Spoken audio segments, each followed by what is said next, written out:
This is my first title defense, and obviously the first time that two Africans are on a main event of the UFC. That's history, and that's amazing. You know, two African-born fighters main eventing a massive pay-per-view event. That's history. So that in itself is a massive honor for me. And then of course, fighting Israel, arguably one of the greatest middleweights ever, and that I wouldn't want to defend my title against anybody else. You know, once you become a champion, you have to realize, firstly, when you're in the UFC, there are no easy fights. Every single fight is the potential world champion you're fighting against. And then, of course, when you're at the top of the pile, when you are at the top of the sport and being a champion, everybody coming up is extremely hungry. Everybody's looking at you and figuring out and seeing the holes in your game, seeing what you do good, seeing what mistakes you make. And, you know, for a guy like Israel, he has been there for a very long time. And he, like I said, he is considered one of the best middleweights ever. But now, this is my chance to show that I'm one of the greatest middleweights ever. This is the longest layoff of my fighting career. You know, 5 fights in 18 months, not as even a fighter, a champion. So it's not just the fights itself, the camps, the pressures of being the king of everything. So it was good for me just to remove myself from the game, enjoy life, took up golf, slowed things down a little bit. But yeah, doing that makes me appreciate this a lot more. Look, I've been here, bought the t-shirt, done it twice.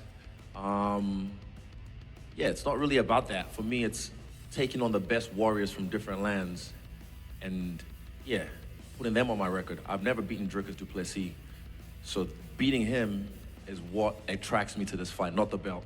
So those who have never, ever been in our shoes will never understand that mindset. So yeah, fuck the belts, I'm coming for heads, and I stick with that. Oh, it still feels that way, it never changes. I'm Israel Adesanya, you know? There's always gonna be a target on my back. But experience, I've had experience in this, but again, what we do is crazy. We might seem like invincible people, but we're humans. So again, as the most active champion in history, 5 fights, 18 months, it was just too much for me. And I was forced to take a break, and I'm happy I did. And by the time I step back in there with Dricus, it'll be almost a year. A lot's happened in a year. A lot has changed for me in a year. So yeah, I look forward to just enjoying the process, all this shit, till we get in the octagon and then we'll scrap it out. Tension. There's always tension whenever you fight anyone. This is a fight at the end of the day. We're not playing chess, we're fighting. So there's always gonna be tension there. We've had history over the years. It's almost like destiny, because we met in the staff investor room in Thailand, Tiger Muay Thai, back in the day.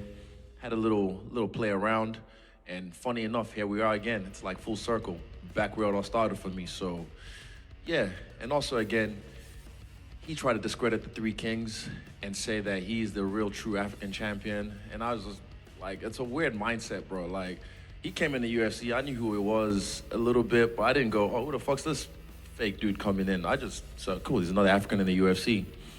But then him discrediting me, Francis Ngannou, Kamaru Usman, that ticked me off a little bit. So that's what started this, but again, I'll finish it. Yeah, no, for me, you know, calling it tension, there's no tension for me.